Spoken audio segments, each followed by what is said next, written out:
The thing I would point out is that there are bull markets and bear markets, and in basically any tradable instrument or commodity, or I consider gold to be a form of money. But what we're really talking about when we say, gold is up, what we're talking about the dollar price of gold. And I view it as a cross exchange rate. People talk about the dollar, the euro dollar exchange rate. Well, there's a dollar gold exchange rate, and that's the dollar price of gold. So they're just alternative forms of money where people get to express a liquidity preference or a credit preference, if you will, if you're concerned about if you're losing confidence in the dollar. But the first great bull market was 1971 to 1980. Lasted 9 years, and gold went up 2,200%.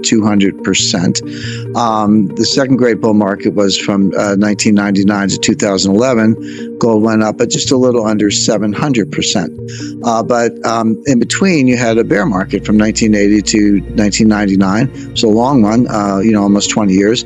Gold dropped from $800 to $250 at the bottom in 1999. And we had a second bear market starting in 2011. Now, I had a very interesting conversation with Jim Rogers. Jim is one of the great commodity traders, money managers of all times. And we were down in Dominican Republic at Casa de Campo. This is around 2014, but the bear market started in 2011, but it really fell off a cliff in 2013. So I said, Jim, what do you think of gold? What are you doing? He goes, well, I own it, of course. And he said, I'm not selling, but I'm not buying right here. And he said something that just hit me right between the eyes, and it stayed with me. And of course, he's right.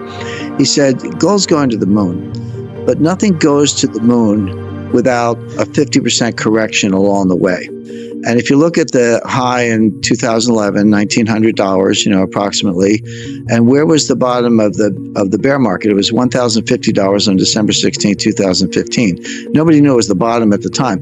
But if you look at that drop down and you use $250 as your base, because you need a base, so you had basically the run from 250 to 1900 was $1,750. Go down 50% from there, it's $825. 1900 minus 825 is 1075, and the bottom was 1050. So Jim totally stuck the landing. Like at 1050, okay, there's your 50% retracement. Now that's the bottom. Now it's going up, and the sky's the limit. Well, we're not overheated at all. And I've got gold at I would put it at $15,000 an ounce before 2025. But as I point out, if you're going to $15,000 an ounce, you got to get to 3,000, 5,000, and 7,000 first. So there's plenty of room to run, plenty of room for profits. But, when I say things like that, I want to be clear, there's a lot of analysis behind it. I don't just pull a big number out of the air and, for publicity, because I could care less. But if you just took the average, and there are a couple ways to think about it, just take the average of the two prior bull markets I mentioned. So 71 to 80, 9 years, 2,200%. 99 to 2011, a 12-year bull market, about 700%. Just take the average. You don't have to go to the higher of the two or extrapolate. Just take the average of those two bull markets. You would say, okay, well, the next bull market is going to be a little over 10 years, and it's going to go up. It's going to go up 1,500%. So using that as your base, just take the average of the two. You say, all right, 10 years from 2015, that puts you out to 2025, and at 1,400%, it puts you at $15,000 an ounce off a 1050 base. So that's just history. But there are other ways to think about it. Now, I don't know if there'll be a gold standard or not, but I do know that gold will move. The price of gold will move in the direction of where it would need to be if you're going to have a gold standard. And I talked to Paul Volcker about this, and he agreed. If you just took the money supply, so just take M1, which is pretty widely accepted definition of money supply. Take it for the U.S., the ECB, UK, Bank of Japan, and People's Bank of China. There are other entities you could include, but that's over 75% of global GDP right there. Divide that number by the official gold, which is about 34,000 metric tons, a little bit less. You come to $15,000 an ounce. So if you're going to either have a gold standard or even use gold as a reference point for money, if you need to restore confidence in the dollar, the implied non-deflationary price is $15,000 an ounce. So what I find interesting is that if you use just the history of the last two bull markets and average them, or if you use a rigorous calculation, what's the implied non-deflationary price, Interestingly, they come out in the same place. I don't think they have to. They're two different methods, but they both point to $15,000 an ounce sometime over the next 3 or 4 years. It is a moving target. The numbers I gave you are based on current levels, but if you keep printing money, you need a higher price to, if you want to reference gold and not cause deflation, which they don't, you're going to need a progressively higher price of gold. One thing people forget, they look at the dollar price in absolute dollars. So it went up $100 an ounce, or, I expect before long it'll go up $1,000 an ounce a week. But each dollar increase is a smaller percentage increase. So people look at the dollar. Yeah, it's real money. It's nice to make the money. But, if you go from $14,000 an ounce to $15,000 an ounce, that's only a 7% increase. I mean, you can do that in a week. So my point is, it's still $1,000 an ounce, good for the holders, but the percentage increase gets smaller and smaller as the absolute dollar amount gets larger and larger. So $15,000 sounds like a big number from today's perspective, but as you go to 10, 11, 12, it gets to be a progressively smaller percentage increase, and therefore more likely. You need to see it logarithmically to see it, a less hyperbolic curve.